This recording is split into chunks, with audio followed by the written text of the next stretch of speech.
other than Timothy Zahn. And I've had a nice, I mean, yeah, a nice long conversation, asking a bunch of questions about, urban rumors. Other than Timothy Zahn.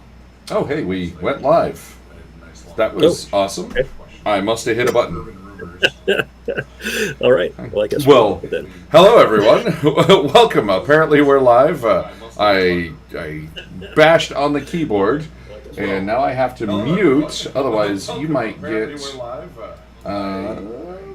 Bashed on the keyboard, and now I have because I can hear. Otherwise, you might get. Yeah, there we go. I hope no one's getting a crazy echo because bashing on the keyboard. Okay, so welcome everyone.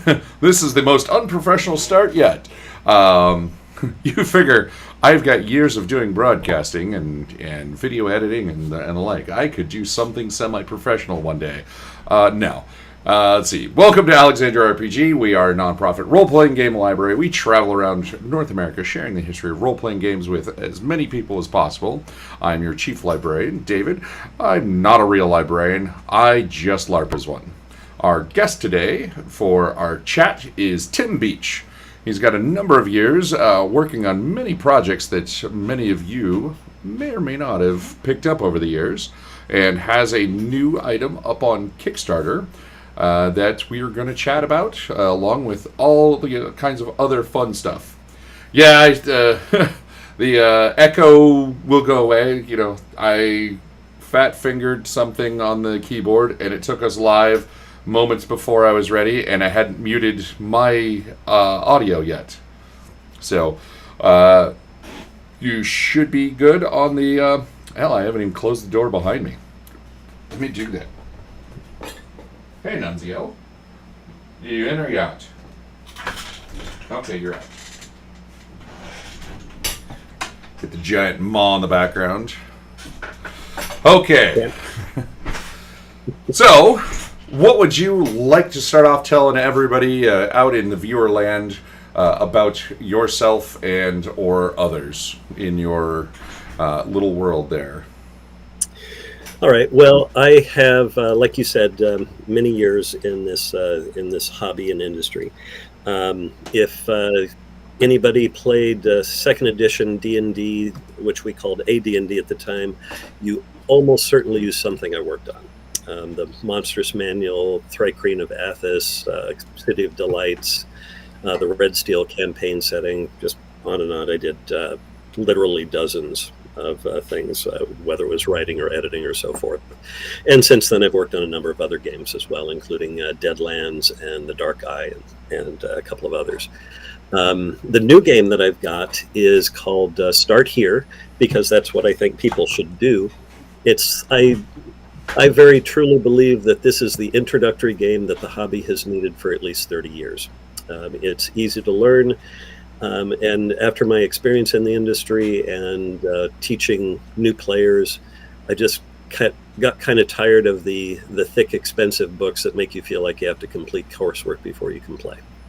So I wanted something simple, so I wrote it. I'm a big fan of games that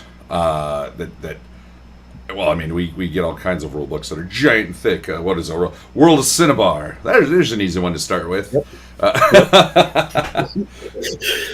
You're going to be so confused by the time you get to page 3 that you just want to keep going and say, what the heck is going on with this? It is nice to see that there has been an expansion of friendlier games, more rules-like games. In the last 10 or so years. It's been really nice because I've been frustrated. I remember in second edition in the 90s trying to introduce people and be like, hey, you want to play role-playing games? They're like, sure. And then I'd say, hey, let's play Star Wars. And they were like, oh, I've heard of D&D, let's start with that. And it's like, to be honest, D&D has never been an entry-level game. Not really. And, you know, I always tell people, I was like, THAC0's not a bad rule. It's just, it's out of place. Because, like, with second ed, you're teaching somebody the ABCs, and you get to THAC0, and now we're like, okay, we're on the letter P, now let's go into the numbers. We're like, time out, we haven't finished the alphabet yet. So it's like, you know, I'm teaching it this way, then all of a sudden we go this way. And it was a very off-putting rule. It's not a bad rule. It was just... It confused people that weren't ready for rules. Right. And I think what people now don't understand about THAC0 is that it was so much better than what came before. You know? Oh, yeah, there was a lot of bad rules prior to that. And I will agree. Again, and I will defend THAC0 as a decent rule. And it was taking the chart from the first edition, which I didn't mind. Because, you know, you look on the chart, and that was much easier to teach somebody, but they were trying to get away from charts and stuff. Right. Because, you know, Rolemaster. Yes, yeah. I do remember somebody going, oh, man, I looked at this game my dad had. I don't know if I want to play. I was like, was it Rolemaster? They said, yes. It was like, wonderful. I don't play anything with that many charts. Are you interested? Let's see. We have a question from... someone in chat, and I actually have all 3 chat windows open because we're streaming Twitch, YouTube, and Rumble. Last night, I feel bad because I missed like 6 comments on Rumble. We had somebody that was actually actively chatting with us, and I missed him because I had to click between them. So our question is: Start Here is positioned as an introductory game. What are some of the pain points of traditional games that Start Here help streamline? All right. So let's keep in mind first that I love the traditional games. You know, I wrote a lot of second edition. I really loved third edition. Pathfinder is a great game. The problem is, as I see it, there's just so much of it. There are so many rules. So part of Start Here is simplification, and part of Start Here is taking away choices in a measured way. So instead of, I believe it's 12 character classes in 5th edition D&D that you can choose from, and a half dozen or more character races, plus all the supplements and more and more and more always being added. With Start Here, there are 4 character archetypes: warrior, rogue, mage, and what I call the believer, which is like a cleric in D&D or Pathfinder, but I didn't want to say that you have to be a religious character, that you can believe in a principle or an ethos, something like that. So that's part of taking away the choices, and then the other part is the simplification. The example that comes to mind is in 3rd edition, you could fight with 2 weapons, but there were something like 3 different feats that determined how well you can fight with 2 weapons. So I made the decision in Start Here: if you want to fight with 2 weapons, you fight with 2 weapons. I'm cool with that. And I'm not adding any different rules or extra things to say, well, it has to be this, or you get a penalty with the offhand. It's just, no, you want to fight with 2 weapons, you fight with 2 weapons. Cool. Okay. My favorite thing that I added onto D&D 3rd edition was the D20 Munchkin game. So I had a half dwarf, half gnome who was all into 2-weapon fighting, but he finagled to become 2-weapon fighting with great axes. As a half dwarf gnome, he was wailing with axes bigger than him. Yeah, and I think I do have a playable character in one of the adventures that I run who has a sword bigger than she is. But I think that just keeps the element of fantastic. I mean, people want to do cool stuff in role-playing games, so let them do cool stuff. Yeah, I do find it kind of entertaining that there's a very tiny sliver of realistic RPGs. In fact, at Gen Con, we were donated one that is a World War II base, and there's no vampires or werewolves. It's literally you're a soldier airdropping into with the 101st Airborne, and you're jumping into D-Day is their setting, and I'm like, wow, that's a very straightforward, like no fancy, nothing fanciful about that. That's you can watch movies and read stories on the actual people that live this. Right. Yeah. But fanciful is where most of us want to be. Right. You get to run around with the giant swords. You get to go beat up on a dragon or fight with laser swords. I don't want Disney to sue me. Yeah.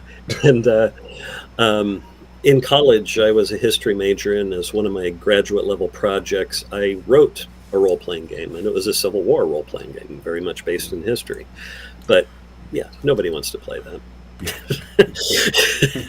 I mean, there's a use for it in classrooms, I think, for that type of game. But I've also tried to sneak in actual history. Actually, I can't help but sneak in actual history because I'm basing the worlds that we're playing in on my knowledge from being a history major and the research that I do for those games. So like my Wild West setting uses things that actually happened and people that actually existed. So Nice. so you learn while you're doing fantastic stuff, whether you like it or not. Don't let people know that they could learn in an RPG. Right. That's what I love about some games. I really encourage game designers to sneak in. What's his name that did the Chris Spivey with Harlem Unbound, and like the whole last little like He's got like 20 or 30 pages of just like little history bits on people that were in Harlem in the 20s, which I love because, again, I'm also a big history nerd. I was a history anthropology major. Yeah. So, next question. When is crunch a good thing? When is it a bad thing? And how do you find a balance between complexity and simplicity? Because you could go super simple, something like Honey Heist, where you have 2 stats, or you could go, the crunchiest of crunchy, like World of Cinnabar and, honestly, even Pathfinder, because Pathfinder was extra crunchy compared to what most everyone was used to. Right. So I think that the level of crunch depends on the people you're playing with. If you're playing with a group that loves that and loves all the details and wants to really dig down and say, well, I want my character to be able to do these 5 things and list them on my character sheet, and I have all the math figured out and so forth, that's great. If people want to play like that, cool. There are times when I want to play like that. And I've had super detailed character sheets for my characters where I've got all my equipment listed. I mean, down to, like the soap that I carry and stuff like that. But if you've got a group that is new to gaming, and especially whether they are completely new to gaming and they're coming into a game blind, or whether it's experienced people trying to teach new people, you need to reduce the level and give them something to start with, a ramp up to the other stuff.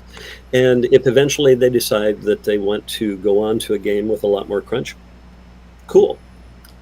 If I helped them get there, that's fantastic.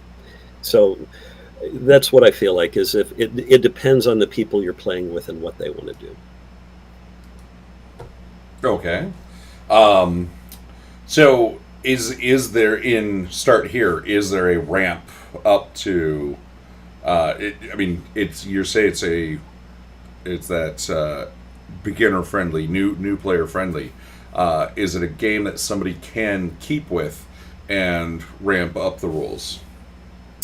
Yes. I actually published a version of the game about 10 years ago in PDF form. And I realized that as soon as I published it, I had hit squarely between the 2 markets that I want, one being completely new players and the other being experienced people who want to teach new players.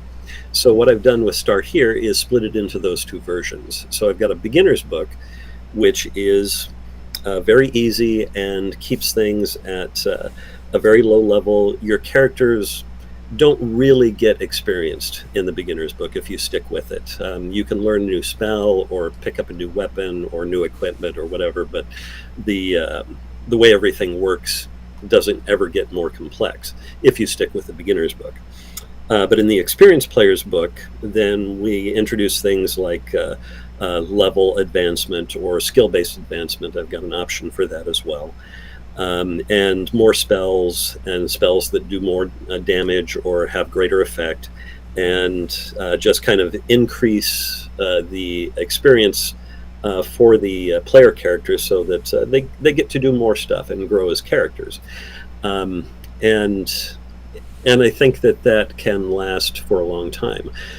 Even playing the base game in the beginner's book, I think people find, at least this has been my experience at conventions, that people find that very entertaining, and they're not really worried about where do I go from here, as long as they're having fun at the table.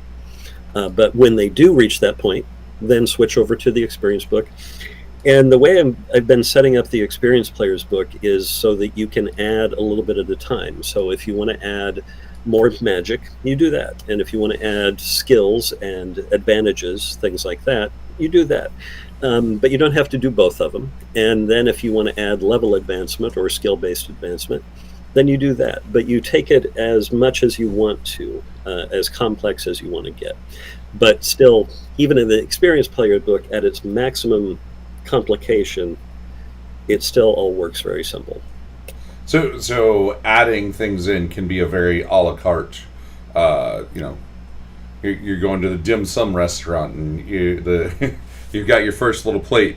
You got to decide if you want to add more on, and what you want to add on. Right. Exactly. Interesting. I it's one that I definitely want to see in action. Yes. Because most And, game. Oh, go ahead. and it is something that needs a little more playtesting too. Yeah. Quite honestly. Well, and I've with my experience of role playing games and then doing the library, and the more I've played, I have found few systems allow you to easily put things in and strip out, and it's kind of funny because it's one of the reasons why I like D&D 3 and 3.5 so much. For teaching people, because it was something I could strip so much out. It's like feats. Oh, feats are an awesome thing, but you're teaching somebody new. You're like, hey, pick a feat, and they're just like, I don't know what any of this means. Well, they don't need feats to start with. They're great for later on down the road. So you make it to level 5, and you're like, oh, hey, pick 3 feats now. And they're like, oh man, this would have been amazing to start with. And then the next time we build characters, they're like, I get to start with one of these now.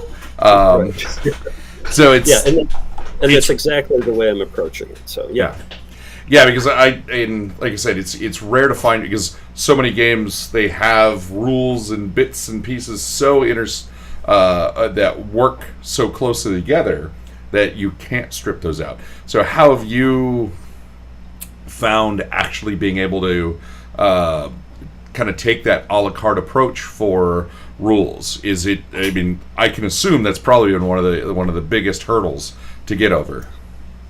it is. The real problem comes in as you get an experienced character. Everything else you can do very modularly. So if you have magic and you just say, okay, well, you learned a new spell and it does this. Or you have, like you said, feats. So you pick up a new skill, or you pick up a new ability. Or maybe we add in, actually, this is something that I don't like, but species-related abilities that I've not really done anything with. The example there is low light vision, which I think should be more related, rather than to your species, it should be related to what you're doing. Like if you're hanging out in a forest at night a lot, well, you probably have low light vision. That would help you a lot. So it's more tied to what you're doing as a character. But like I said, the real problem comes in when you start adding experience and either allowing people to get better at certain skills, or better at certain magic, or better at fighting, or better at whatever it is. Then that gets a little tougher to mediate. So that's been the hurdle. Is what do I do with levels when I don't have skills? Or what do I do with levels when I don't have more magic? And the question comes back to individual advancement. So if I have skills but I don't have levels, then I need something to show that a character is inexperienced or experienced or an expert. And so that's how I'm approaching those. Is there's a slightly different system if you're going with that, rather than if you're going the full-blown, use everything. Yeah, because most game systems use some type of leveling system, and I'll be honest, because I get of years of being the perma GM, I got frustrated of the murder hobos. They're like, I need 8 more XP, so let's go find some kobolds and beat them up, and I can level. So I guess two of my favorite games are Old Deadlands and D6 Star Wars, which neither have leveling systems, but they have systems where you can gather up points to increase a stat or a skill, which I've always loved because it still shows the advancement, but there's very different ways to earn those versus just running around murder hoboing. Right. Yeah, and I'm a big fan of Deadlands too. I did the Rascals, Varmints, and Critters book for that, put that one together. And you're right, those systems are good in their own way. Something I've wanted for 25, almost 30 years is a skill-based advancement system like Deadlands or Star Wars, or D6 Star Wars, I should say, since there are so many versions of it now. So a skill-based 4 I can think of off the top of my head. Right. Yeah. but I want a level-based fallback for that. So, and that's the other balancing act that I'm working with, and we'll be playtesting more, is that if you want to advance a little bit of this, a little bit of that, you should be able to do that. But as a GM, if you want to say, man, I just need a 5th level warrior, you can have that, almost instantly. This is what a 5th level warrior does. And so I think that's really good. And that kind of goes back to teaching somebody how to play with D&D. Up until about 4th edition, you could say, okay, we're going to learn D&D. Here's a fighter. You have a sword. Go. And then after that point, everything became more complex. And even with 5th edition, which has a good amount of simplicity in it, there are 3 or 4 other things that you have to worry about on top of just being a fighter with a sword. So while being, kind of mixed thing where they want to introduce more people and make it more resemble a video game, at the same time, they took away some of those options to make it that easy. So I want to restore that and have, you're playing a warrior. The warrior has the ability to, in my game, a warrior has the ability to hit an extra time in combat round with a chosen weapon. Okay. All right. That shouldn't be too hard to understand. A rogue's special ability is that they get something like a sneak attack, which means when you roll initiative and see who's going first and what order they go in, the rogue can go while everybody else is rolling. So they get their sneak attack. And that's it, where I want to define these cool things that each archetype can do without making them too complex. And then, of course, the mage and the believer have their equivalent of spells. So yeah. That's their cool thing. Yeah, that's the thing, is always like trying to make classes and races or species unique enough that people want to play them, but one, not overpowered, so everybody picks that one. Right. Hey, look, well, I mean, when 3rd edition came out, everybody wanted to play elf or dwarf for this, and then they were like, hey, nobody plays humans anymore. How do we make humans a little cooler? Right, give them extra feet. Yeah. So what I did in mine, you can be a human, an elf, a dwarf, what I'm calling Florins, who are the equivalent of halflings and gnomes and hobbits and kender and anything else, the short people race. So those 4, and those are all branches on the human family tree. And then the other 2 species that I have are Minotaur, which is also a branch on the human family tree, just a little farther removed, and the Troon, which is an evolved dinosaur. But realistically, and I'm going to list, well, I have listed and will continue to list the stereotypes about those, like elves tend to have a higher dexterity and a higher charisma, and dwarves tend to have a higher constitution, or stereotypically they're considered gruff and low charisma. But when you're building a character, you don't have to do that. You can play against type, but you can do whatever you want to. So I don't have any species-related bonuses or penalties. That's up to the player to decide how they want to play that character. If you want a very clumsy elf, cool. If you want a very weak minotaur, cool.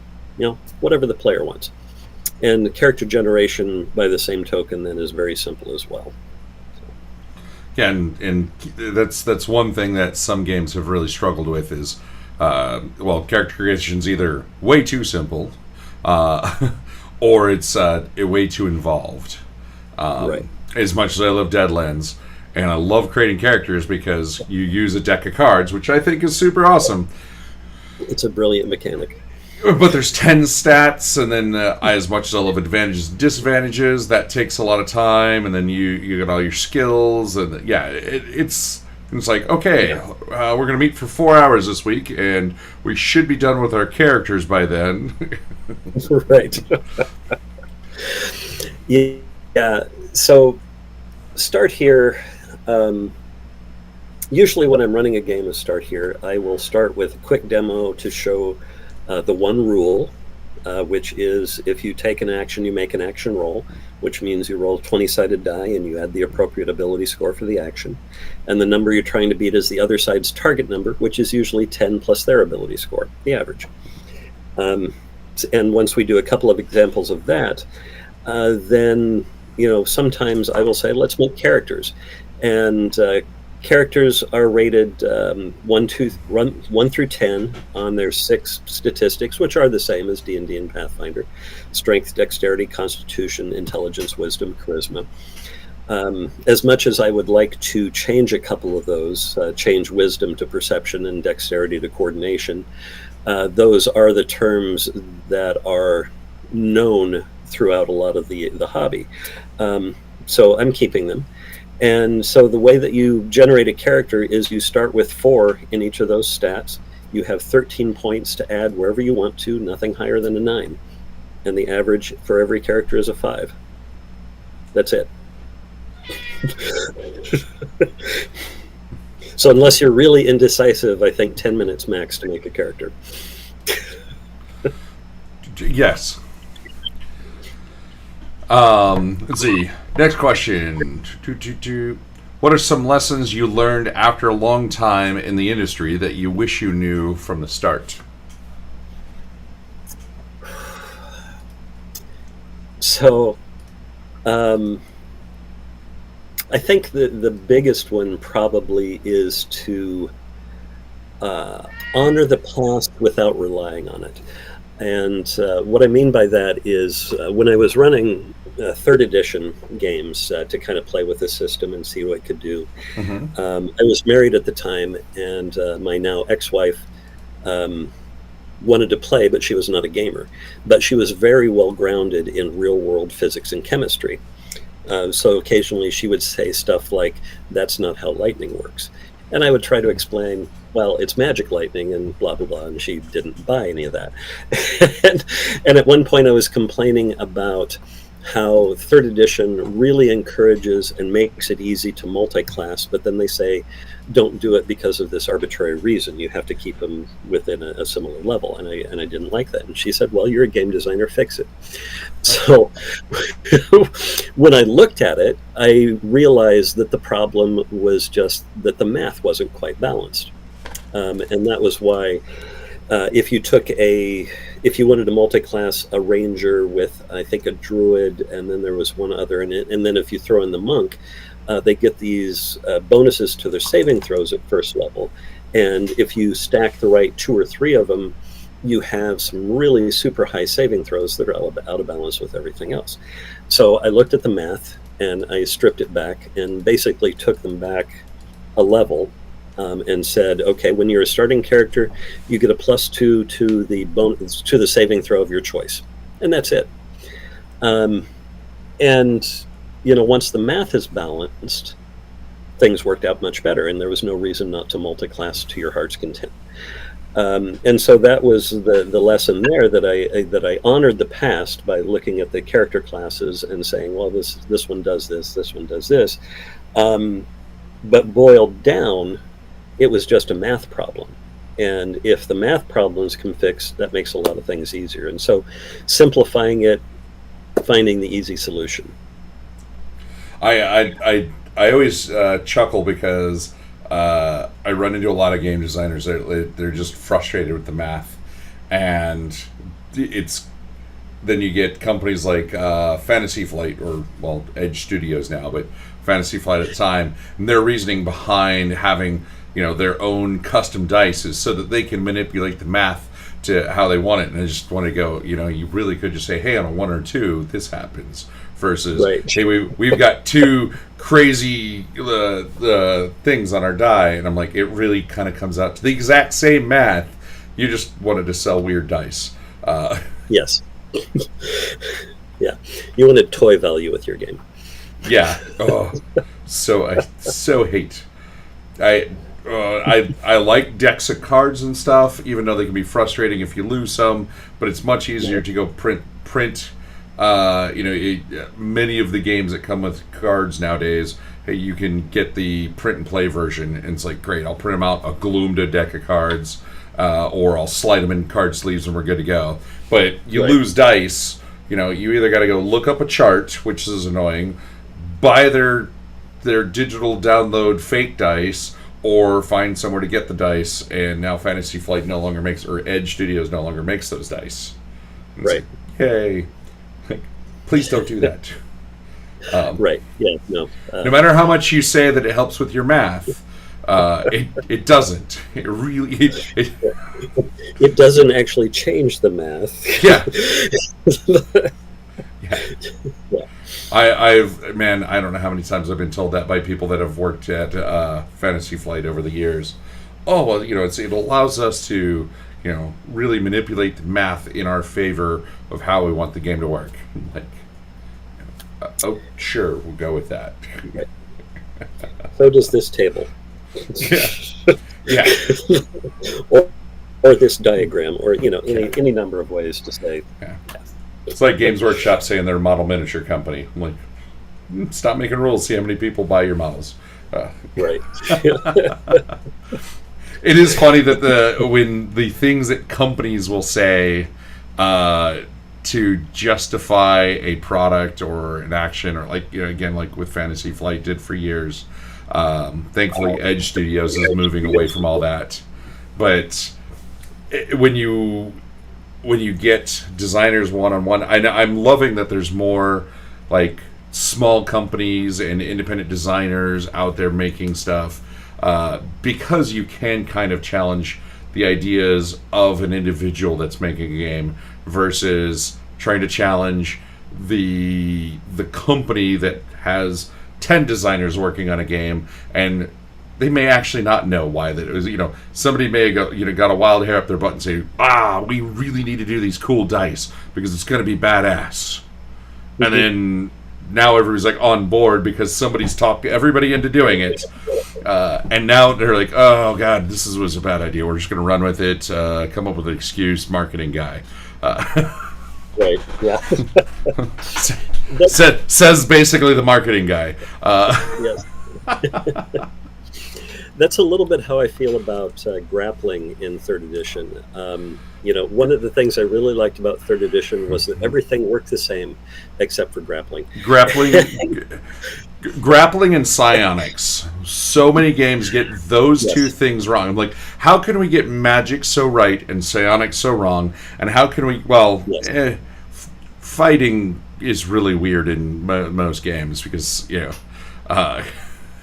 like, wait, this is 6 seconds? What is the black hack and black sword hack?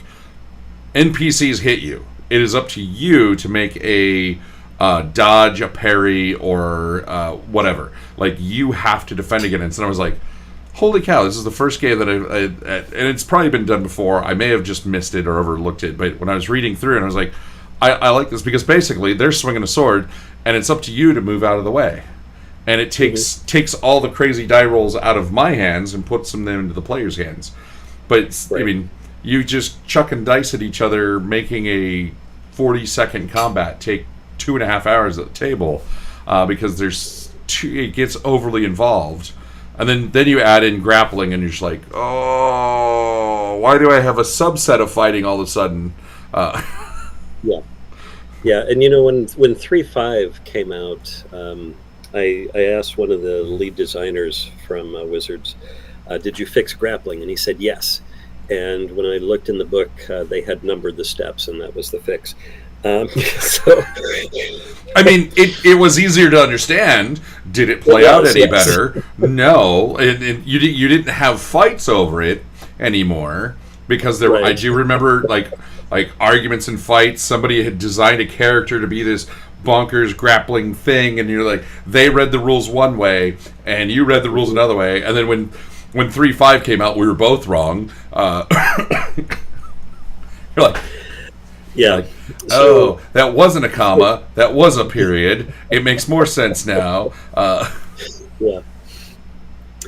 So, for example, in my game, if you went to grab somebody and you roll the die that beats their target number, you grab them. That's grappling. Yeah. So, And I always look at the grappling rules. I wrestled in high school. I wrestled a little intramural in college, just because it was fun, but I didn't want to like throw my life back into it. And like looking, I was like, I've got experience doing grappling type stuff. That's not how any of this works. Right. Yes. But there's tons of And stuff that we do in real life that just doesn't play out in rules.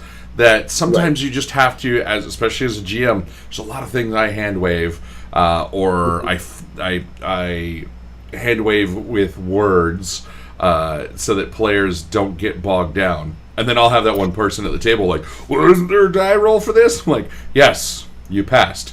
Yeah. They're like, wait, what? Right. So yeah, and somebody asked me a couple days ago that if you're grappling, then what if you want to stab somebody? Well, okay, that's cool if you're a very experienced character, but as a beginning character in the beginner's book, if you've grabbed somebody, that's all you can do. That's what you're experienced enough to do. You can't then hold them with one hand and stab them with another. Yeah. That is beyond your capability at this level. Yeah. As someone that has done grappling and has done, mixed martial arts type stuff within the military, stabbing people with a knife while you're wrestling with somebody is really, really hard to do. I don't care what it looks like in the movies. It is really hard to do. And I'll tell you what, in real life, you do not want to be on the ground fighting because you don't know where your buddies are and you don't know where his buddies are. If you're grappling with somebody in a fight, you're a target. You're an easy target because, his buddy can run over and just kick you in the spleen, and that's a whole lot of fun. Yeah. Yeah, if you're grappling somebody, you are involved in a hold. Yeah, you're busy. Yes. Every grappling check must have a concentration check. Because otherwise you're like, what am I doing? Oh God, what's going on? Ow! Yeah. And in D&D 3.5, somebody was like, I want to do grappling characters. Like, great, grappling doesn't exist in my D&D 3.5. And he was like, what? I was like, it's because no one that plays this game understands grappling. Just in real life. Like, the rules don't work for it. The players don't get it. You guys want to do bonkers things. I get that you want to do something that's crazy and awesome, but it's just not how any of that works. So, we're just going to throw that one out. And with 3rd edition and 3.5, I never quite did determine whether they made so many monsters have grappling because they had invented the grappling rule, or they invented the grappling rule because they had so many monsters that felt like they should have grappling. No, there was just somebody on the team just running through. Like, somebody did the art, then they would name it, they'd hand it to another person, they'd come with the stats, another person would add some skills, and somebody come along, and his entire job was like, does this one grapple? Yes. Does this one grapple? No. Does this one grapple? Extra yes. Yes. It was just one guy on the team. And, his name was, Bob. And Bob loved grappling. And he just added it to things willy-nilly. Hey, little fairies, they're extra tiny. Yep, they grapple. Like, what? Why do they have a grappling score? But it takes 16 of them to do anything useful against a human-sized character. I want that job in the new D&D 1 or whatever they're going to call it. It's like, what do you do? I decide whether things grapple or not. Anything got grappling yet? No, nothing does. I thought about giving it to the giant squid, but I said no. He doesn't grapple. He suction cups. Question. See, as you've play tested start here, have any players surprised you or did something that broke the game, causing you to change your approach or rules? Well, okay, so first, players surprise me all the time. And a lot of times it's the kids that come up with something like that'll make me shake my head and say, well, yeah, I guess that would work. But as far as breaking the game, no, I don't think anybody's broken it. We've hit a couple things where, we've reached a point where we've said, okay, this has just gotten too complicated. Let's cut it back. In fact, that happened to me on the plane to Gen Con. I was thinking about my area of effect spells, and I had them working a little bit differently than I did other attacks. And I got to the point where I said, they have to decide this, and then they have to consider that, and it's like, no, they work just like any other attack, but for an area of effect attack, you roll dice for each character in the area. And that's pretty much the solution, is that you go back to the basic. And similarly with high damage weapon or magic or whatever it is, you roll more attack dice, and things like that. So yeah, the system has been pretty solid since I created it. And I think that is because I just stripped down the D&D D20 system to its bare essence, where it's ability scores and a die. And that's hard to break. Yeah. And most games have that at their core. Right. Yeah. And I did have a player last year at Gen Con. One of the players did a little min-max thing on his character with that simple character generation. He maxed out his strength and his charisma and left everything else low. But in the end, it played out pretty nicely because even though he was high strength, he couldn't necessarily hit you. Even though he had a high strength, which in my game is resistance to damage, he was going to get hit a lot because he couldn't dodge. Yeah. And by the same token, he was good at talking his way into things, but by the same way, he wasn't good at resisting anybody doing that to him. So it works out. Something I like to challenge players with that they play D&D. I was like, just grab 3d6 and roll your stats straight down, and then build a character from that. And I get pushback from people, but it can be a lot of fun. And one of my favorite silly characters ever, I was playing, and my friend was GMing, and he was like, I'm gonna make you all roll 3d6 straight down. I was like, you're pulling a trick out of my book. And it was funny because I ended up with a character with 3 intelligence, but had an 18 charisma. So we chose to make him a sorcerer, and just that nature loved him so much. It's not that he cast spells. The gods in nature were casting spells to help him on his behalf. Because they liked him so much. Yeah, he didn't actually know spells. And he wasn't really a sorcerer. He was just this, lovable lug that couldn't read or write, and it didn't even, because of 3 intelligence, couldn't talk, and just kind of lumbered around town in adventures, getting people blown up, and it's like, hey, I know that I'm about to die, so I'm going to ask. I'm going to flutter my eyelashes and see if one of the gods will cast, lightning bolt on this guy. Go ahead and roll for it. Yeah. I was, and it's fun because it's fun to have those characters that you're not used to.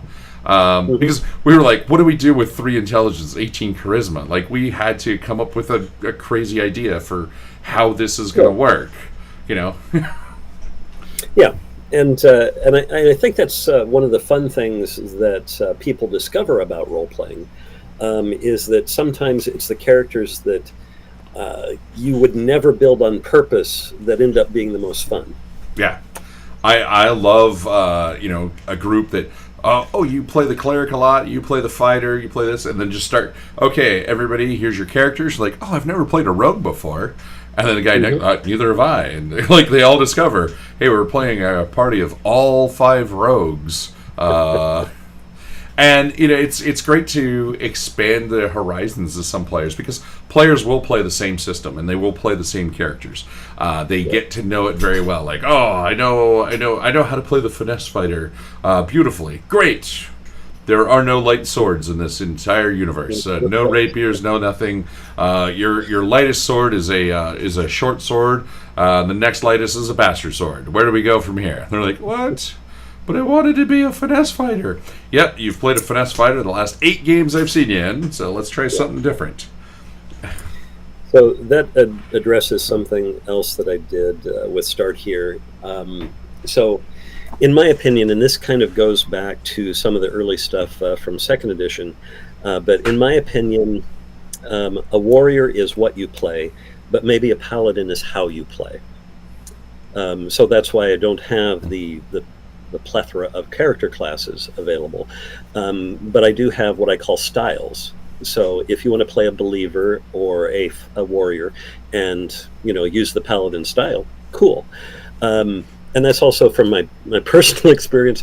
I do tend to play a swashbuckler in whatever game I'm playing and whatever character class I'm playing, whether it's a cleric or a Deadlands gunslinger or, the actual rogue from D&D. I tend to have the swashbuckler style because that's what I'm comfortable with playing. So Yeah. It's a style of play. It doesn't have much to do with the rules mechanics. It's just what I do. So what you're telling me is if we ever play, I got to hand you the barbarian as a sheet. Sure. Yep. Then you're going to play swashbuckling barbarian. I'm good with that. We'll see how it goes. Conan, the Dread Pirate Roberts. Right. Or the Dread Pirate Conan. There we go. I like that one. I want the Dread Pirate Conan now. Okay, I've got to actually create that for somebody's system. I get people asking me to make silly things for some of their games sometimes, and I don't necessarily always have time, but I'll throw stupid ideas out to them, and sometimes I get to see them in the books, or an adaptation, or a toned-down version of it, because I'll throw out something like, the Dread Pirate Conan. I've gotta get a whiteboard mounted on my wall over here so that I can start writing those up. I have a nice whiteboard that's supposed to be mounted here. And that way I can write up, Dread Pirate Conan, ? Yes. Where does this go? How do I do with this? Why am I thinking about this? I might have to do something like that too. Yeah. So we ask Patreon members, we've got to ask questions. We've got one that's kind of outstanding that he wants us to ask it all the time. And I kind of throw it in randomly. So, hot dogs or tacos? I believe that under the definition of tacos, that a hot dog would fit in that definition. We do actually run into that. We've kind of had that discussion in the past. And I'm a big fan of both, and for entirely different reasons. Because I do travel a lot, and the cool thing with like tacos, especially in North America, is you've got your your bad restaurant tacos, you've got your high-end restaurant tacos, and you kind of have your street tacos. You get those three, and you know exactly what you're getting wherever you go. Right. And I mean, there's variations in it. They're going to have a little different meat or sauces or whatever, but for the most part, you know what you're getting into. But every city in the U.S. has its own hot dog. You can get a Chicago dog, you can get a Philly dog, you can get a Seattle dog. The first time I had one, I was like, this sounds horrible. Cream cheese on a hot dog? You're like, this is disgusting. And you're like, oh my God, this is amazing. Like, who thought cream cheese on a hot dog was great? Some crazy guy in the 70s. There's a lot of weird things coming out of the 70s. As a kid in the 70s, I actually did some stuff like that. We would have maybe Thousand Island dressing, but we'd be out of ketchup for the moment. And so I'd put Thousand Island dressing on a hot dog. I'm like, well, okay, that's not so bad. I grew up struggling, so I have tried a lot of things. It's like, oh, hey, see how these work together. And you're like, oh, this is horrible. And they're like, well, I'm broke, so I'm going to eat it anyways. Yes. Note to self. Some failed experiments. Yes. Note to self, never do this again. Right. Let's see. How far along in playtesting development are the Start Here Adventure worlds? Have you reached the point where other GMs have run them on their own? Barely. So a lot of the stuff about the individual campaign settings is not written down in a coherent form yet. Just because I have not had the time for it. And that also goes back to the way the campaign settings came about, which is, I mentioned that I had written a version of these rules about 10 years ago and published them, and realized that I hit between the two markets. So when I sat down originally to split it into those two versions of the game, every time I sat down for about a year, I would come up with another campaign setting. So I have 23 of them. And so, and some of them are a sentence, some of them are a title. Vikings in Space is a title and a paragraph, for example, and Underworlds is a title and a sentence. But the others, Wizards and Wranglers, I have play tested extensively at conventions. Star X is just behind that that I've play tested a lot of conventions to see what works and what doesn't. Serpents and Strongholds is the fantasy setting, so I've kind of been play testing that for the last 30 years to see what I want in a fantasy setting and what I don't want. And then the fourth setting, Zombiesaurus Rex, where scientists wanted to bring back dinosaurs and use modified zombie virus to do it, and things went wrong. I don't know who could have predicted that. But Zombiesaurus Rex is the one that's been getting the most serious play testing for me lately, just to work out exactly how the zombies bite the zombie virus is transmitted, different kinds of zombies, and what is effective, because I made the decision fairly early on that music is an effective weapon against zombies in this setting. And so then part of the playtesting is, well, exactly how does that work? If I've got one person, if I've got a band, what builds on each other. So they are in various stages of playtest and in various stages of writing. Some like Wizards and Wranglers and Star X have a lot of notes. Serpents and Strongholds has less, but I've been working more on the cultures that are available for that. And then Zombiesaurus Rex, I have probably 4 pages of just how zombies work in this setting and things like that. So it varies from setting to setting. And then there's the others that we've got a couple that we're holding back for a stretch goal if we can get there. And then there's the other 15 to 17 that are in the back of my head, or jotted down in a paragraph for the next expansion book. Yes, and that's what I want to do. We've seen D&D do this over and over again, and Pathfinder has joined that club now. And Deadlands hit it to an extent where they reach a point where there's just so much out for it and so many rule supplements and so forth that they burn it to the ground and start over. Which in Deadlands' case gave us Savage Worlds, which is awesome. But, it also gave us 4th edition, which maybe is not such the most awesome version of there's a lot of reasons why 4th edition came around. Not yes. Bad rules, never a good D&D. Right, yes, exactly. So I never, ever, ever want to update my core rule books. I want to have the beginner's book, the experienced player's book. I never want to update those rules. What I do want to do is put out campaign settings and campaign supplements. That's how I want to, continue this, assuming I can do it. So more like Palladium, where he's barely, Kevin's not really updated riffs other than he's, cleaned up the core rule book, and like things that have gone into supplements over the years got put into the Ultimate Edition. But the core rules are basically the same that he released in 1989. And just, some people are like, oh my God, I don't know where to start in that. It was like, start with the core rule book and pick one thing that you like and build on that world.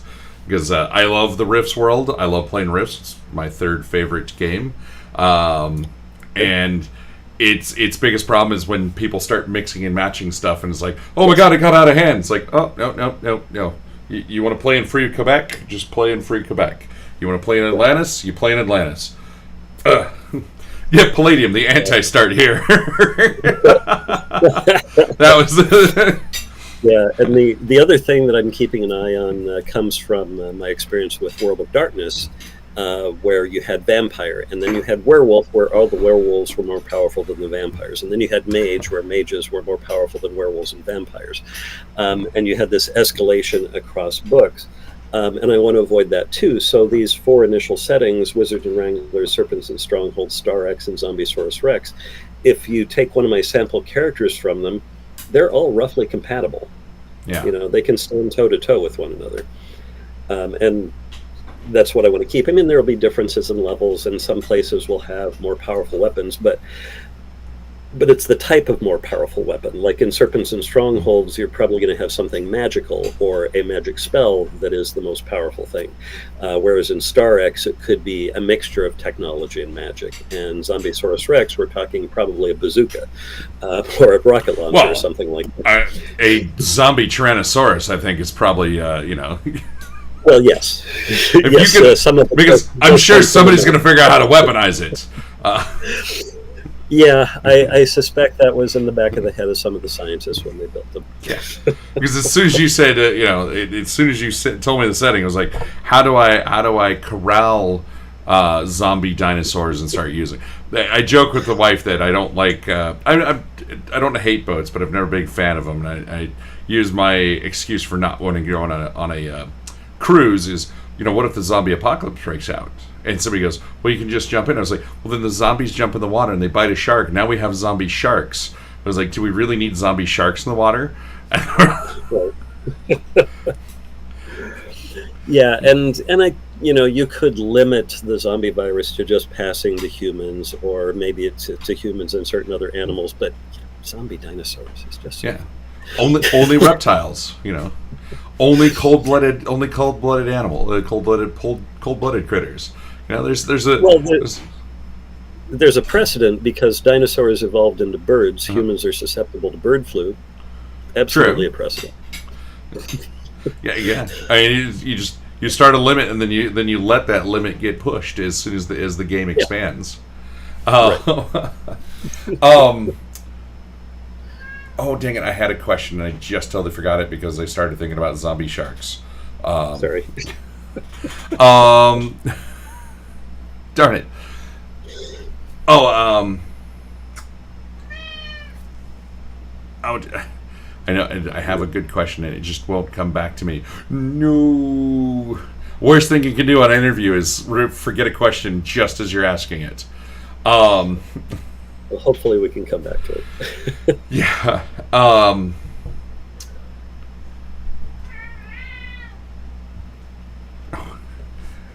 Other cat came in to torment other cat. Small cat tormenting old cat. So an argument between your co-hosts. Yes. I need to get Nunzio a spot where I can put a camera on him, and because he likes to hang out next to me. So you want to? Oh, dang it! And it's bugging me that I cannot remember that question because I was like, okay, ask this next. Oh, zombie sharks. It's like the Ushiny of the world. Right. Yes. So we were talking about the campaign settings and powerful weapons, and it was something I was trying to remember through all of that, and I did until I got to zombie sharks. But okay. I'll remember it tomorrow. How helpful is that? It's when whenever I forget a question during an interview, it's like, I wanted to ask that. That was the question. I need to keep I usually have like a pad of paper when I do interview. Right. And when I'm doing them, professionally, because everything I do here is super professional. I mean, I don't actually do this job; I LARP at it. How can let's go with this. How can people get a hold of you and check out what you're doing? Well, I've got a Facebook page is the main thing right now, which is facebook.com/BeachHouseRPGs. Okay.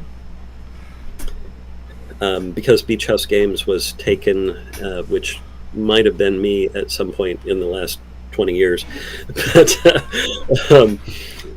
Beach House RPGs is the current Facebook site, and I can also be emailed directly at beachhousegames@gmail.com. And I'm going to link your Kickstarter down in. Would help if I spell it correctly as I'm trying to pull it up. It's not start here; it's start here. Because I typed it as in HER or HEAR because I can spell so good. So for anyone out there watching, I am a horrible speller. Back in the day, I crashed a Mac at school. It was late 80s when I hit spell check on something. It was like early. You're like, look, we have spell check on things. David, you can actually, type something up and, not destroy the teacher's brain. And yeah, I clicked spell check on a 5-page thing and computer crash, shut down. I was like, wow, my spelling is so bad I crashed a computer. Well, it kind of makes me remember that I was at TSR at the time that we had the global search and replace for replacing mage with wizard. And so you ended up with points of wizard instead of damage. Yeah. There was something else that it was funny because a game designer, somebody had ripped off his game, and then they did a global search, and it was funny because somehow or another the word the word they were replacing ended up in the middle of what they were trying to replace. So imagine trying to replace mage with wizard, and it'd be M-A wizard G-E, and it came up with this, and it's like, that case was actually won fairly quickly. Like, hey, you stole my game. No, I didn't. It's actually still there. yeah. You did such a bad job of trying to rip off my game. I can prove it. I remember watching bits and pieces. I don't remember what that was for. That was so long ago. It was before YouTube. Oh, okay. That's a weird time. It's like the before YouTube times. Then there was the before internet times. Yeah.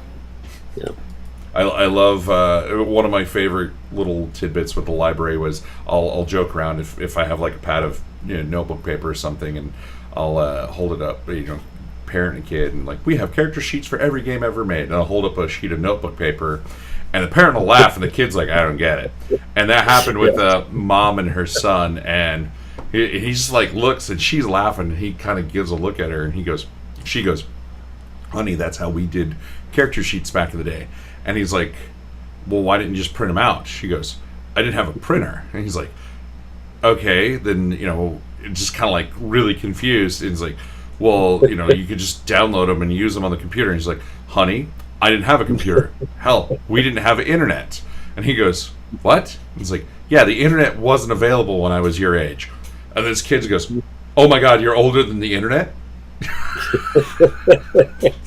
This poor kid, like, oh, my mom's older than the internet. What is this? How am I just learning this fact? Did you go to school on a stagecoach? Yeah, it's like all of a sudden his mom just got 1,000 years old and lives in a different time.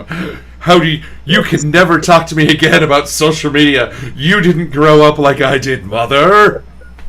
It's like, all that started with a sheet of paper. Yes. So moving forward, about how long you have left on your Kickstarter? It's like about 2 weeks. A couple of weeks. Yeah. Not exactly 2 weeks minus 3 hours. Yeah. Comment in the chat. Well, my mom was born back in the 1900s.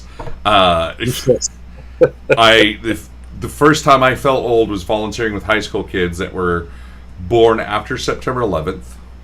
And then a few years later, I was talking to one of them, and I don't look as old as I actually am, and I said something, and they were like, and then one of them asked when I was born, and I said 1978, and they were like, you were born in the 1900s? It's like, yeah, I could drink alcohol when the 1900s went away. I was old enough to 1900s. Yeah, so, exactly. I was born in the late 1900s. Wasn't very important distinction. Yeah, not like those weird kids that were born in the aughts. Yeah. Well, and the second or third time I had a kid say something like, "You were born in the 1900s." I was like, and I graduated school in the 1900s too. And then, They were like, Yes. "We didn't think you were that old, Mr. Carnan." I'm like, I didn't feel that old until you said it that way. Now. Yes. I'm like, yeah, I know I graduated high school before you were born, and So I have a digression here for my aging story.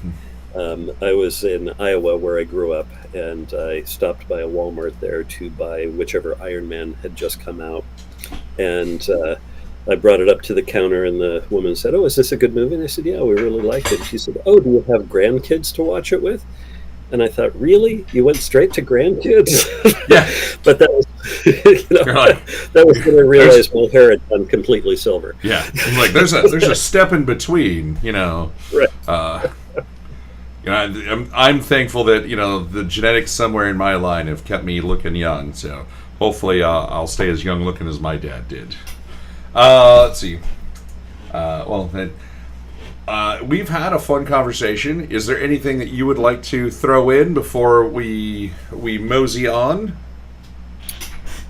I do hope that we get a lot of backers for the Kickstarter because, like I said, I really think this is the on-ramp into role-playing that we've needed for a very long time. And the more backers we get for the Kickstarter, the more likely that I will be able to put it into game stores, which is where I think it belongs, and that's where the name came from. I pictured someone walking into a game store and looking at the wall of games and saying, "Oh my God, where do I start?" Start here. Nice. Okay. The last two things. One, I remember my question. So, Cool. A lot of new player kind of directed games struggle to get existing players to pick it up. What is your pitch or how do you aim to get the experienced player to come on board? The idea is that almost every experienced player wants to bring in new players to their game. Yes. And I make it easier for them to do that. The two books I call Beginners and Experienced, I also kind of think of as the student and the teacher's editions. So the Experienced Players book just kind of cuts a lot of the fluff and the examples and goes to the rules, because the experienced players are going to be more capable of saying, "Oh, this is what we do, and this is how I teach new players." So that's what I want to do to appeal to the experienced players, and that's how we've mentioned things on the Kickstarter. Either have you looked at the rules for a role-playing game and they're just so much, or have you tried to bring in new players and they feel like you're giving them homework? Yeah. So it's been my struggle for years. There's games that are rules-wise easy to introduce people, but the setting's just not the right for them, or there's the rule set is great, but it's trying to get the players that have been around a little while to just pick them up and go with. So I like how you're doing the rules light, and then you can add in a la carte. So I hope that it works out. I hope that experienced players gravitate towards it as at least as a way to get people in and get them going. We do need so many people enter in through 5e, and I love that. But 5e is not a great rule set for new players. No, it's not. And it can be rough weaning people off of that onto something that they would probably like more, because it's one of the things we do with the library is like, hey, you're struggling with these rules. You don't like the setting. Let's find you a better, something that fits you better. Then they're like, well, I know this game so well. I'm just going to put up with it because I do enjoy role playing, but I hate the rules. It's like, oh, let's make you happy as you role play, not Right. not let's figure out how to enjoy yourself in misery while you play. Right. Yes. Yeah, and that's one of the reasons I chose to go with the D20 system, is because it is very pervasive in the hobby. That most experienced players, whether they play it currently, have probably played some form of D&D or Pathfinder in their past. And the other thing I wanted to avoid that I've seen be a problem with other introductory games is that the introductory games are very kids focused. And there's nothing wrong with that. I mean, we need good games for kids, but what I've tried to do is make a game that is good for both kids and adults. So that a kid isn't overwhelmed, but an adult isn't bored. Yeah. And that's also why I have the 4 initial campaign settings, because I feel like that's a pretty good variety. We got all of them are fantasy based, but you've got more of a pure fantasy by way of science fiction, fantasy by way of horror, and fantasy by way of Old West. Yeah, and it gives a little bit of variety to try something out. So, okay, right. Last thing that we do, we're trying to get back to doing before we close out a chat session is we been doing what we call player character confessionals. So, we asked somebody to think about a time when they had a character. And if I plan these out in advance, so you'd get the instructions, the email. It's like, okay, sometime that you were playing a game and you maybe killed the entire party or something to that effect, and you tell us the system and the character, and a little bit about the character. So you were playing 3rd edition D&D, and you were a dwarven swashbuckling whatever. And then who was named Tyrone the First. And then you pause, and then in character tell us the confessional. That's the one people have struggled with, because it's an in character thing. Because they're like, oh yeah, my character did this and this, and I was like, no. I was there, and some people totally get it, some people don't. But in character, you'll tell us the confession. So. If you have one, we'll go with this. Just let us know the system and a little bit about the character, and then pause like 2-3 seconds, and then go into your confessional. All right. Well, I'll preface by saying my dwarven swashbuckler was for 2nd edition, but the character I'm thinking of was one of my Deadlands characters, and a gunslinger / doctor. Because that was a perfect combination for me. And so the gunslinger doctor also did the swashbuckling thing. He ended up with, I think, Jeb Stewart's cloak or gun or something like that, so that gave him even more style, and would always kind of flaunt both the charisma and the money. But we were playing with... a game master, a marshal who went very much by the book for the adventures. And I did not realize this. So what happened was our group was, we had come upon a train that was carrying General Lee. And General Lee... got attacked by these people and monsters that we were in general fighting, and so we went to rescue him. The train got away from us, but I pursued, and a couple of the others came with me. And when we got there, General Lee had been killed, but we felt like he was very important. And so we had a couple of means, and we were able to catch him right after he died and bring him back to resuscitate him. And so that's what we did. And that, out of character, that broke the campaign world. Because that was one of the preset events in Deadlands where General Lee was supposed to die. Yes. But we saved General Lee, and so he could go on and lead the Confederacy out of its dark times and into peace with the Union. So now you got to tell us that as your gunslinging character. Yes.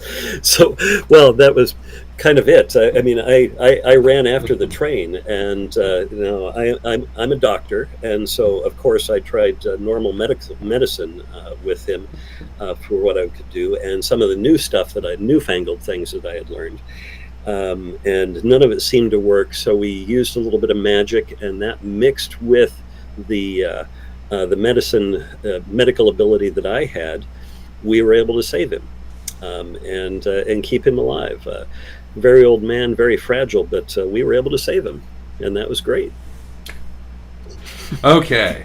Yeah, we love. I love that somebody reminded me to get back to these, because I need to start bringing recording equipment to events so we can have people sit down in character. Got a great one with somebody who was the president of Mars, and what we do is, like, if they refer to themselves or they say their name, we bleep it out. When I edit these, so it's like, he was like, my name is, and I bleeped it. It's like, President of Mars, and it's like he said it 4 or 5 times, so it's hilarious to hear just bloop, and then President of Mars. So, because we're protecting their identity, because it's a confessional. So Correct.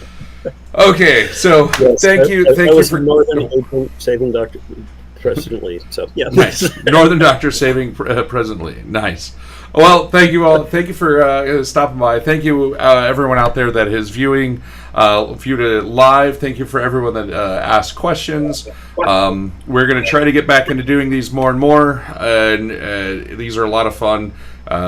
And I hope that people out there get inspired, check out something new, maybe sit down and create their own game, or maybe you were looking at trying to apply for a small or medium company that wants that's looking for a game designer or an artist or someone that works admin, because you know what, you have no clue how much work goes behind the scenes after a game is made.